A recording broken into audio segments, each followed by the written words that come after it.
Hello everyone. आज हम discuss करने वाले हैं अपने क्लास 12th के इतिहास का नॉवल चैप्टर जो कि है शासक और इतिव्रत। और इस चैप्टर के हम सारे के सारे इंपॉर्टेंट क्वेश्चंस करने वाले हैं जितने भी महत्वपूर्ण होने वाले हैं। और याद रखिएगा ये क्लास जो होने वाली है इसमें आपके 10 मार्क्स जो हैं वो पूर्ण रूप से कंफर्म है कि 10 मार्क्स आपको इसमें मिलने ही मिलने हैं, क्योंकि इस चैप्टर से आपके 10 मार्क्स के क्वेश्चन डेफिनेटली पूछे जाएंगे। और इस वीडियो में हम सारे के सारे इंपॉर्टेंट क्वेश्चंस लेके आए हैं। और साथ ही साथ पीडीएफ अगर आपको चाहिए इन क्वेश्चंस के आंसर का तो आप हमारा टेलीग्राम और व्हाट्सएप ग्रुप भी ज्वाइन कर सकते हैं, या फिर आप ऊपर दिए गए कॉन्टैक्ट पर भी कांटेक्ट कर सकते हैं। तो स्टार्ट करते हैं अपनी वीडियो को। तो सबसे पहला हमारा जो प्रश्न है, मुगल साम्राज्य की स्थापना कब और किसने की थी।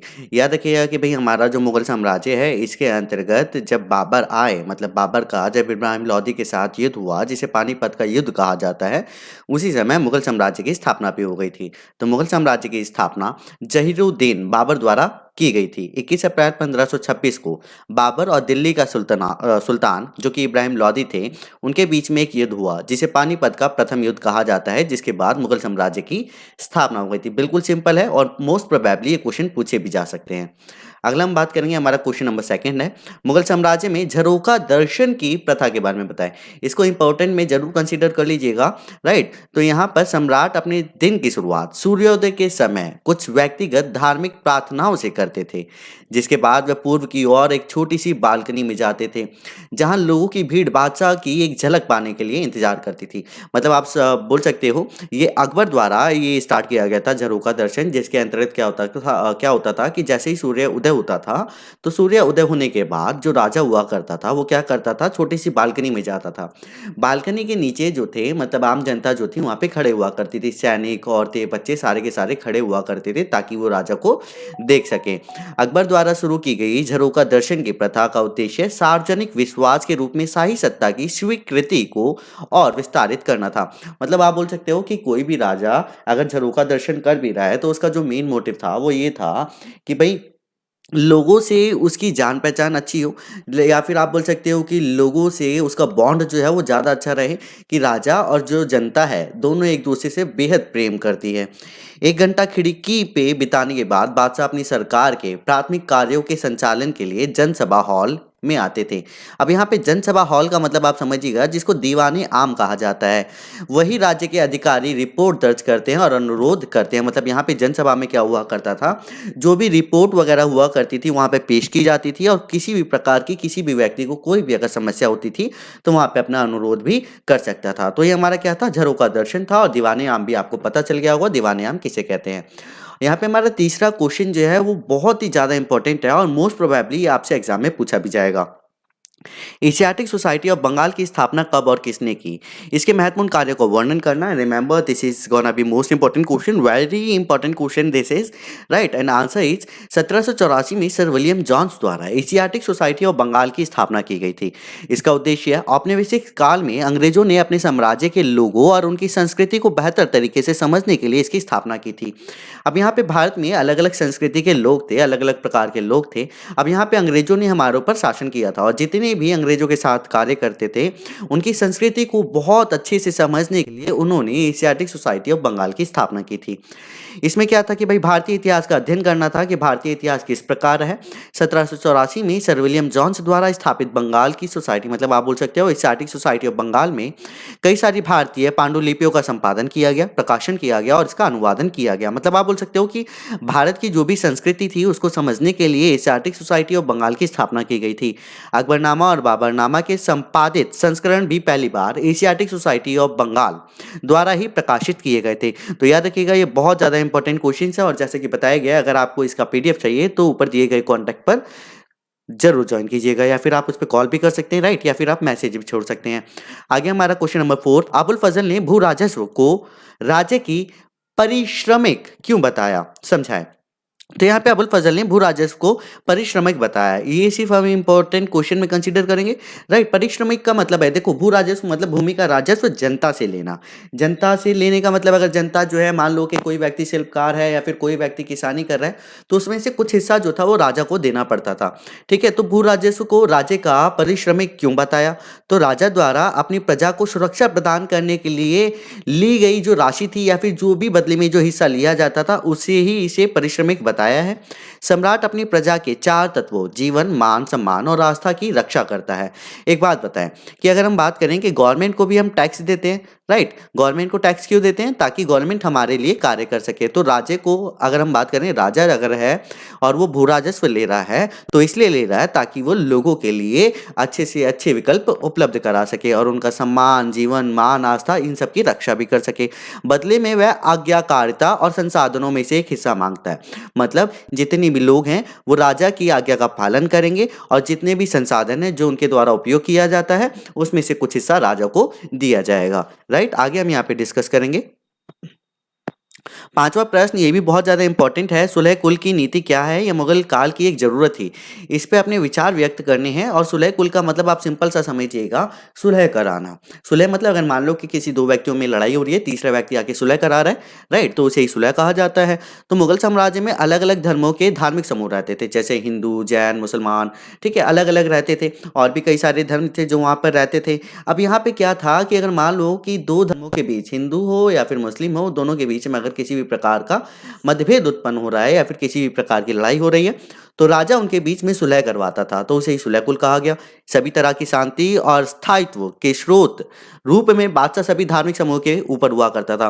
मतलब अगर हम बात करें कि जितने भी कोई से भी धर्म हो, हिंदू, मुस्लिम, सिख, ईसाई, कोई भी धर्म हो, इन सबसे ऊपर जो होगा वो कौन होगा? राजा ही होगा। इन सब के बीच में सुलह कराएगा, राजा कराएगा। तो इसे क्या बोला गया? सुलह कुल, जिसका मतलब होता है पूर्ण शांति। सुलह कुल के तहत सभी धर्म और पंथों को अभिव्यक्ति की स्वतंत्रता थी। कोई भी व्यक्ति अपना धर्म मान सकता था, किसी के ऊपर भी जबरन किसी भी धर्म को नहीं थोपा जा सकता था। इसे ही सुलह कुल बोला गया है। आगे हमारा मुगल साम्राज्य में शाही परिवार की महिलाओं द्वारा निभाई गई भूमिकाओं का वर्णन करना है। तो यहाँ पे ये भी इंपॉर्टेंट है, याद रखिएगा। इसमें हम वो सारे क्वेश्चंस लेके आए हैं जो कि बहुत ज़्यादा इंपॉर्टेंट होने वाले हैं, राइट? ऐसा नहीं है कि कहीं से भी उठा लिए, बहुत ज़्यादा इंपॉर्टेंट क्वेश्चंस होने वाले हैं। तो मुगल परिवार में शाही परिवारों मतलब जिनमें बेगम हुआ करती थी, परिवारों से आने वाली महिलाओं और अन्य महिलाओं जिन्हें जैसे अगाह के बीच अंतर हुआ करता था। मतलब आप बोल सकते हो शाही परिवार से जो महिलाएं आया करती थी उन्हें बेगम कहा जाता था, और जो शाही परिवार से नहीं हुआ करती थी उन्हें अगाह कहा जाता था। इन दोनों के बीच काफ़ी अंतर हुआ करता था। जो कुलीन परिवारों में पैदा नहीं हुई थी, राइट, उन्हें अगाह बोला गया। दहेज, जिसको मेहर के नाम से जाना जाता है, दहेज के रूप में पर्याप्त मात्रा में नगद और कीमती सामान प्राप्त करने के बाद शादी करने वाली बेगमों को स्वाभाविक रूप से अपने पतियों से अगाह की तुलना में उच्च दर्जा और सम्मान दिया जाता था। सिंपल सी बात है। एक बात बताऊं, अगर कोई राजा अपनी पुत्री का विवाह किसी राजा के साथ कर रहा है तो उस स्त्री का ज्यादा से ज्यादा सम्मान किया जाएगा in comparison to those lady. उस लेडी के कंपेयर में, मतलब अगर हम बात करें जो शाही परिवार से नहीं आई हुई है, उससे ज्यादा जो इज्जत मिलेगी वो उस लड़की को मिलेगी जो शाही परिवार से आई हुई है। तो जो शाही परिवार से नहीं होती थी उसे अगाह बोला जाता था, और जो शाही परिवार से थी उनको बेगम बोला जाता था। राजतंत्र से जुड़ी महिलाओं के पदानुक्रम में उपपत्नी, जिनको अगाचा कहा जाता था, की स्थिति सबसे नीचे हुआ करती थी। आप बोल सकते हो इनको भत्ता वगैरह दिया जाता था, कुछ अमाउंट दिया जाता था, कुछ उपहार दिया जाता था, जो कि सबसे नीचे हुआ करती थी। उन सभी को उनकी हैसियत के हिसाब से नगद मासिक भत्ता और उपहार मिलते थे। जैसी अगाचा की स्थिति होगी उसी हिसाब से उसको मासिक भत्ता और उपहार मिलते थे। वंश आधारित पारिवारिक संरचना पूर्ण स्थायी नहीं थी। अगर पति चाहे तो अगाहों और अगाचा को बेगम का दर्जा भी मिल सकता था अगर उसकी पहले से 4 पत्नियां ना हो। मतलब आप बोल सकते हो अगर किसी राजा की कोई पत्नी नहीं है, कोई बेगम नहीं है, राइट, मतलब कोई लड़की शाही परिवार से नहीं आई हुई है, तो उस लड़की को बेगम का दर्जा भी प्राप्त हो सकता था, राइट। आगे हम यहाँ पे डिस्कस करेंगे। तो इसी में क्या है, मुगल परिवार में पत्नियों के अलावा बहुत से स्त्री और पुरुष गुलाम भी थे। वह साधारण कार्यों से लेकर कौशल, निपुणता और बुद्धिमत्ता तक के अलग अलग कार्य भी किया करते थे। ऐसा नहीं था कि बेगम हुआ करती थी या फिर लड़कियां ही हुआ करती थी, वहां पे कुछ गुलाम भी हुआ करते थे जो कि स्त्री और पुरुष दोनों हुआ करते थे, और हर किसी के कार्य अलग अलग थे। अब इसमें से कुछ महत्वपूर्ण महिलाएं हैं जिन्होंने क्या किया, मुगल साम्राज्य में अपनी स्थिति दिखाई और बताया कि स्त्रियों की जो दशा थी वो काफी अच्छी थी। जैसे कि हम नूरजहां के बारे में बात करेंगे। नूरजहां के बाद मुगल रानियों और राजकुमारियों के महत्वपूर्ण वित्तीय स्रोतों पर नियंत्रण करना शुरू कर दिया था। शाहजहां की बेटियां जहांआरा और रोशन आरा की वार्षिक आय उतनी ही हुआ करती थी जितनी की उच्च शाही मनसबदारों की हुआ करती थी। जहांआरा के बारे में हम डिस्कस करेंगे। इसके अतिरिक्त जहांआरा को सूरत के बंदरगाह नगर, जो कि विदेश व्यापार का एक लाभ केंद्र था, वहां से राजस्व प्राप्त होता था। तो तो यहाँ से समझिएगा कि जहांआरा द्वारा एक पूरा बंदरगाह, सूरत का बंदरगाह इन्हीं के द्वारा ही नियंत्रण किया जाता था और यहीं से ही राजस्व भी ये प्राप्त करती थी। संसाधनों पर नियंत्रण ने मुगल परिवार की महत्वपूर्ण महिलाओं को इमारतों और उद्यानों के निर्माण का अधिकार दे दिया। जहांआरा ने शाहजहां की नई राजधानी शाहजहानाबाद, जिसको आज की दिल्ली कहा जाता है, उसकी कई वास्तुशिल्प परियोजनाओं में भाग भी लिया। इसमें से एक 2 मंजिला भव्य कारवा सराय भी थे, जिसमें आंगन और बगीचा भी था। शाहजहानाबाद का दिल चांदनी चौक जहांआरा द्वारा डिजाइन किया गया था। मतलब अभी बोला जाता है ना कि भाई दिल्ली में जो चांदनी चौक है वो काफ़ी ज़्यादा महत्वपूर्ण है और बोल सकते हो दिल्ली का दिल भी उसे ही कहा जाता है। तो यहाँ पे ये जो डिज़ाइन करवाया गया था वो जहांआरा द्वारा ही डिज़ाइन करवाया गया था, जिसको पहले शाहजहानाबाद बोला जाता है। आगे है हुमायूं नामा किसके द्वारा लिखी गई थी, इसमें किसका वर्णन किया गया है, इंपॉर्टेंट है, याद रखना। तो हुमायूं नामा की रचना गुलबदन बेगम द्वारा की गई थी। यह एक दिलचस्प किताब है जो हमें मुगलों के घर की दुनिया के बारे में बताता है। गुलबदन बेगम बाबर की बेटी और हुमायूं की बहन थी। गुलबदन खुद तुर्की और फारसी में धारा प्रवाह लिख सकती थी, मतलब फ्लुएंटली लिख सकती थी, बिल्कुल अच्छे से लिख सकती थी, इसकी बहुत ज़्यादा नॉलेज थी उनको। गुलबदन ने जो लिखा वह मुगल बादशाह की तारीफ नहीं थी, मतलब ऐसा नहीं था कि सिर्फ मुगलों की उन्होंने तारीफ ही लिखी थी, बल्कि उसने राजाओं और राजकुमारी के बीच के संघर्ष और तनावों के बारे में लिखा था। साथ ही इनमें से कुछ संघर्षों को सुलझाने में परिवार में बड़ी उम्र की महिलाओं की एक महत्वपूर्ण भूमिका भी लिखी है कि अगर परिवार में किसी भी प्रकार की लड़ाई होती थी या फिर किसी भी प्रकार की उलझने हुआ करती थी, तो उसको सुलझाने के लिए जो घर की महिलाएं हुआ करती थी, मतलब बड़ी उम्र की जो महिलाएं हुआ करती थी, वही इसको शॉर्ट आउट भी किया करती थी। आगे इतिवृत्त से हम क्या समझते हैं, तो इतिवृत्त मुगल बादशाह द्वारा तैयार करवाए जाते थे। इसमें हमें मुगल साम्राज्य के प्रशासन, शासक और उनके परिवार, दरबार तथा अभिजात, युद्ध इत्यादि की जानकारी भी मिलती है।